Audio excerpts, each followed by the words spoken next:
ഇന്നൊരു get ready with me ആവാം അല്ലേ. സോ അതിനു മുമ്പ് ഞാൻ ആദ്യം തന്നെ ക്ലിനിക്കിൻ്റെ ഒരു മോയ്സ്ചറൈസിങ് ക്രീം മുഖത്ത് അപ്ലൈ ചെയ്തായിരുന്നേ. അത് കഴിഞ്ഞിട്ട് മാക്കിൻ്റെ ഒരു സ്ട്രോബ് ക്രീമും അതിൻ്റെ കൂടെ മാക്കിൻ്റെ ഒരു ഫൗണ്ടേഷനും കൂടെയാണ് യൂസ് ചെയ്യുന്നത്. ഞാൻ ഇത് രണ്ടും കൂടെ മിക്സ് ചെയ്തിട്ട് ഒന്നിച്ചാണ് യൂസ് ചെയ്ത്. ശരിക്കും ഈ സ്ട്രോബ് ക്രീം യൂസ് ചെയ്യണമെന്ന് നിർബന്ധമൊന്നുമില്ല കേട്ടോ, ഫൗണ്ടേഷൻ മാത്രമായാലും മതി.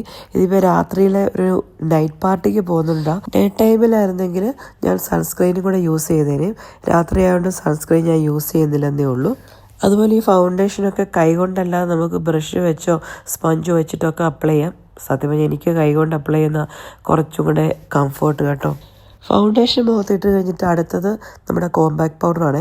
ഞാൻ മാക്കിൻ്റെ തന്നെ ഒരു കോമ്പാക്ട് പൗഡറാണ് യൂസ് ചെയ്തത്. പിന്നെ ലാസ്റ്റ് ഒരു ഫിനിഷിങ് കിട്ടാൻ വേണ്ടി ലോറിയലിൻ്റെ ഒരു കോമ്പാക്ട് പൗഡർ കൂടി യൂസ് ചെയ്തിട്ടുണ്ട്. ഇനി അടുത്തത് ബ്ലഷാണ്. അത് ഞാൻ മാക്കിൻ്റെ ഒരു ബ്ലഷ് തന്നെ യൂസ് ചെയ്തേക്കുന്നത്. നൈറ്റ് ആയതുകൊണ്ട് ബ്ലഷ് ഞാൻ ഇച്ചിരി കൂടുതൽ ഇട്ടിട്ടുണ്ട് കേട്ടോ, എന്ന് വെച്ചാൽ ഒരുമാതിരി ചെവുകുറ്റി അടിച്ച് ചുമപ്പിച്ച പോലെ ഇരിക്കണം. അത് കഴിഞ്ഞിട്ട് അടുത്തത് ലിപ് ലൈനറാണ്.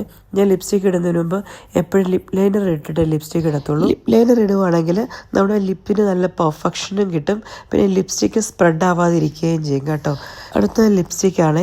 ഞാൻ ശരിക്കും ലാൻകമിൻ്റെ ഒരു ലിപ്സ്റ്റിക്കാണ് എടുത്തെങ്കിലും അത് മായ്ച്ച് കളഞ്ഞിട്ട് വീഡിയോയിൽ ഇട്ടേക്കുന്നത് മായ്ക്കിൻ്റെ തന്നെ ഒരു ലിപ്സ്റ്റിക്കാണ്. ഇനി അടുത്ത ഐബ്രോ പെൻസിൽ. ഐബ്രോ പെൻസിൽ ഞാൻ യൂസ് ചെയ്തേക്കുന്നത് മെബിലിൻ്റെ ഒരു ഐബ്രോ പെൻസിലാണ്. ഞാൻ യൂസ് ചെയ്തിരുന്ന പ്രോഡക്റ്റൊക്കെ ഞാൻ ഡിസ്ക്രിപ്ഷനിൽ ടാഗ് ചെയ്തേക്കാം കേട്ടോ, അപ്പോൾ നിങ്ങൾക്ക് നോക്കാൻ എളുപ്പമുണ്ടല്ലോ. അതുകൊണ്ട് അപ്പോൾ ഏകദേശം മേക്കപ്പ് ഒക്കെ കഴിഞ്ഞു. പക്ഷേ മെയിനായിട്ടുള്ളൊരു സംഭവം ബാലൻസ് കിടപ്പുണ്ടല്ലേ, എൻ്റെ കണ്ണിൻ്റെ മേക്കപ്പ്. അത് ഞാൻ അടുത്ത യൂസ് ചെയ്യുന്നത് ഐലൈനറാണ്. ഒരു ഗ്രീൻ കളറുള്ളൊരു ഐലൈനർ ഉണ്ട് ലാക്മേയുടെ കേട്ടോ, അതാണ് യൂസ് ചെയ്തേക്കുന്നത്. പിന്നെ താഴെ കണ്ണിന് അടിവശത്ത് എഴുതാൻ വേണ്ടിയിട്ട് ലാക്മേയുടെ അല്ല മെബിലിൻ്റെ തന്നെ വേറൊരു ഐലൈനർ എടുത്തു. ഇനി കുറച്ച് ഞാൻ ഓർത്ത് രാത്രിയൊക്കെ അല്ലേ കണ്ണിച്ചിരി എറിച്ച് നിൽക്കട്ടെ എന്ന് വിചാരിച്ചിട്ട് കുറച്ച് ഐ ഷാഡോയും കൂടെ കൊടുത്തിട്ടുണ്ട്. ഇതിപ്പോൾ ഒരു നൈറ്റ് പാർട്ടി ആയതുകൊണ്ട് ഞാൻ ഐ ഷാഡോ യൂസ് ചെയ്യുന്നത് കേട്ടോ. ഡേ ടൈമിലാണ് ഞാൻ അങ്ങനെ ഐ ഷാഡോ യൂസ് ചെയ്യലൊന്നും ഇല്ല. അപ്പോൾ അത്രേ ഉള്ളൂ എൻ്റെ മേക്കപ്പ്. എന്നോട് കുറേ ആൾക്കാർ എൻ്റെ മേക്കപ്പ് വീഡിയോ ഇടാമെന്ന് ചോദിച്ചേ, അതുകൊണ്ട് ഞാൻ ഇട്ടതാണ് കേട്ടോ. അപ്പോൾ എന്തെങ്കിലും പോരായ്മകളുണ്ടെങ്കിൽ, എൻ്റെ മേക്കപ്പ് ഇഷ്ടപ്പെട്ടെങ്കിൽ, അതല്ല എന്തെങ്കിലും ഞാൻ അഡീഷണൽ ചെയ്യണമെങ്കിലൊക്കെ നിങ്ങൾക്ക് കമൻറ്റ് ഇടാം, ഞാനൊക്കെ കേൾക്കുന്നതായിരിക്കും.